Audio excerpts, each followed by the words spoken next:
Himalaya Questa Pro has superior protein whey, the healthy way to fitness. दिसंबर में राहुल गांधी की भारत जोड़ो यात्रा राजस्थान में प्रवेश करेगी और दौसा जिले में होकर निकलेगी, जिसमें लालसोट विधानसभा क्षेत्र, दौसा विधानसभा क्षेत्र, बांदीकुई और सिकराई विधानसभा क्षेत्रों से निकलेगी। हमारे साथ कृषि विपणन मंत्री मुरारीलाल मीणा जी हैं, उनसे पूछेंगे कि किस तरीके की तैयारियां हैं और किस तरीके का रूट रहेगा। सर, दिसंबर में आ रही है राहुल गांधी या भारत जोड़ो यात्रा लेकर, किस तरह की तैयारी रहेगी? रूट को लेकर जो पेचीदगियां थी वो क्लियर हो चुका है? पहली बात ये कि किसी प्रकार की कोई पेचीदगियाँ रूट को लेकर के नहीं है और ये भारत जोड़ो यात्रा है जो आज़ादी के बाद में मैं समझता हूँ कि सबसे बड़ी यात्रा भारत के अंदर राहुल गांधी जी निकाल रहे हैं और पूरा रेस्पॉन्स पूरे देश में मिल रहा है इसको। साउथ में ज़बरदस्त रेस्पॉन्स, वो तो मीडिया मैं समझता हूँ इसको हाईलाइट नहीं कर रहा। उसके क्या कारण है ये मुझे पता नहीं तो जो सोशल मीडिया के माध्यम से पता लग रहा है, आम जनता से पता लग रहा है, बहुत ज़्यादा रेस्पॉन्स इस यात्रा को मिल रहा है। राजस्थान में ये यात्रा करीब 20 दिन के आसपास रहेगी, दौसा जिले में करीब 4 दिन के आसपास यात्रा रहेगी, जिसमें हमारे 4 विधानसभा क्षेत्र करीब कवर होंगे। मैं समझता हूँ कि राजस्थान में सबसे अच्छी यात्रा रहेगी दौसा जिले में, फिर ये यात्रा ऐतिहासिक रहेगी, सबसे अच्छी रहेगी। लोगों में बहुत जोश है, हमारे कार्यकर्ताओं में जोश है, सब तैयारी में लगे हुए हैं और जैसे जैसे ऊपर से डायरेक्शन मिलते आएंगे उसी हिसाब से हम और तैयारियों में जुट जाएंगे। 110 से 15 किलोमीटर के आसपास दौसा जिले में मुख्य यात्रा गुजरेगी। इस खबरें ऐसी आ रही हैं कि शायद रूट चेंज हो जाए, जयपुर होकर निकालने की बात चल रही है, क्योंकि 17 तारीख के आसपास सरकार अपने 4 साल का जश्न मना रही है। तो किस तरीके की खबर है क्या? तो मेरे पास में तो ऐसी खबर है नहीं, अब मीडिया वालों के पास में ऐसी खबरें तो जवाब वहाँ पे दे सकते हो।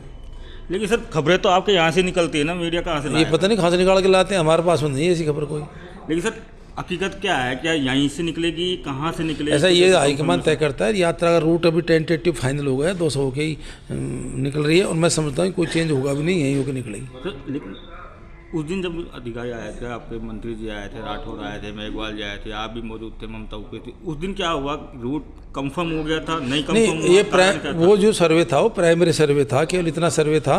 कौन सी जगह नाइट होगी, कौन सी दोपहर का भोजन होगा, कौन कौन से रास्ते से यात्रा गुजरेगी, तो सारे लोग रूट देख के गए थे, हम भी उसमें साथ में थे और मैं समझता हूँ कि उस रूट को ये भी बोल के गए थे कि फाइनल टच देने के लिए दूसरी टीम वापस दिल्ली से आएगी। तो अभी तो उनको एक प्राइमरी सर्वे करके उन्होंने उपलब्ध करा दिया होगा ऊपर, फाइनल टच देने के लिए जैसी टीम आ गई, जैसे सबको पता लग जाएगा वास्तविकता का।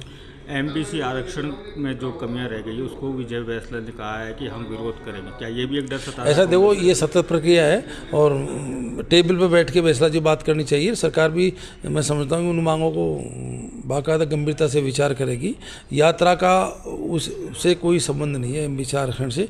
जो डिमांड पहले हुई सरकार उनको निश्चित ही मैं समझता हूँ कि मेरी भी सरकार से डिमांड है कि सरकार को टाइम पे इसका समाधान करना चाहिए। कहीं ना कहीं परेशानी का सबक नहीं बन रहे हैं ये तो जो डिमांड होती है तो हर आदमी का एक प्रेशर क्रिएट करने का तरीका होता है और मैं समझता हूँ कि वैसला जी को भी यार टेबल बैठ के बात करनी चाहिए, क्योंकि यात्रा से उस बात को एमबीसी आरक्षण नहीं जोड़ना चाहिए, वैसला जी को नहीं जोड़ना चाहिए।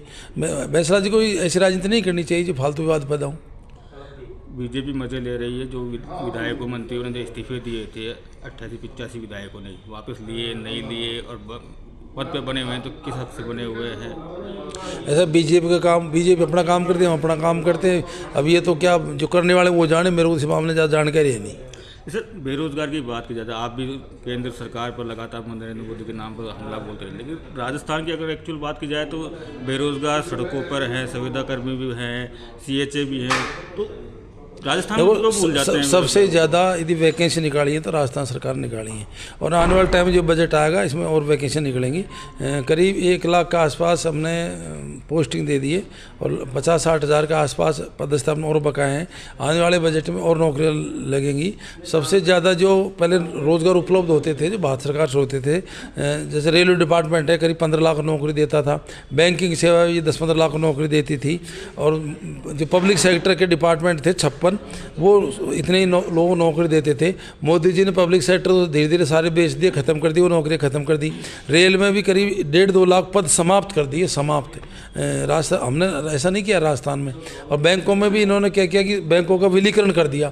इंदिरा गांधी ने बैंकों का राष्ट्रीयकरण किया था, आज उनकी जयंती है और इन्होंने उसका विलीकरण कर दिया, तो इससे नौकरी सब ज़्यादा ख़त्म करी है तो भारत सरकार ने करी है, मोदी जी ने करी है। सर, ठीक है कि आपने आरोप लगा दिया, लेकिन राजस्थान के जो बेरोजगार हैं वो नौकरी जब लगेंगे परीक्षा में पास होगी, पेपर ही लीक हो जाता है पहले ही। तो इसमें तो ये बात सही है, अब इस पर कंट्रोल पूरा होना चाहिए। पेपर ये पूरे देश में ही परिपाटी का एक तरह से संस्कार विहीन हो गए लोग बाग, जो ज़्यादा टिप्पणी में ज़्यादा विश्वास करते हैं।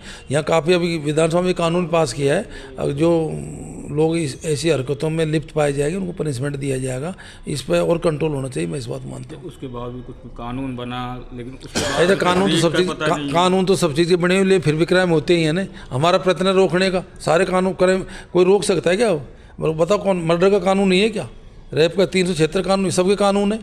ये फिर भी जनता के अभी समय का बदलाव है, संस्कार, जनता को भी संस्कार होना चाहिए हम लोगों को, क्योंकि कानून इस पर ज़्यादा डिपेंड करता है।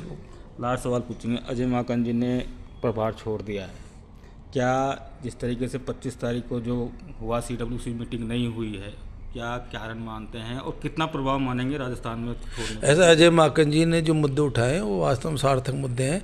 मैं समझता हूँ कि अजय माकन जी के मुद्दों पे हाईकमान को काम करना चाहिए। वैसे तो हमको ये एडवाइजरी जारी कर रही है कि भाई बोलो मत, लेकिन मैं फिर भी कहता हूँ कि अजय माकन जी जो मुद्दे उठाए उन पर जल्दी काम करना चाहिए। बीजेपी कहती है कि कांग्रेस अब रायता पार्टी बन गई है, रायता फैलता। हमारा तो बीजेपी का रायता ही नहीं है कहीं, हमारी रायता पार्टी क्या बन गई? बीजेपी का रायता कहीं यही नहीं, मेरे दिखाई नहीं दे रहा। पता लग जाएगा चुनाव बीजेपी को सब। 1 साल बताया चुनाव को। बीजेपी में कम से कम 10 ग्रुप हैं। वसुंधरा जी अलग, पूनिया जी अलग, राठौड़ अलग, कटारिया जी अलग। बीजेपी का तो खैर रायता समिट ही नहीं रहा। हमारा तो अभी रायता 2 ही जगह, 2 ही प्लेटों में। लास्ट सवाल पूछेंगे, कांग्रेस के बड़े नेता कहते हैं कि वसुंधरा बगैर बीजेपी शून्य है, आप क्या मानते हैं? ये बीजेपी वाला जाना, मत मेरे को लगता है सारी बीजेपी शून्य है हमारे सामने, यदि हम एक होकर चुनाव लड़ेंगे तो। धन्यवाद बात करने के। तो ये थे कृषि विपणन मंत्री मुरारी लाल मीणा, संदीप मीणा, दौसा, राजस्थान तक।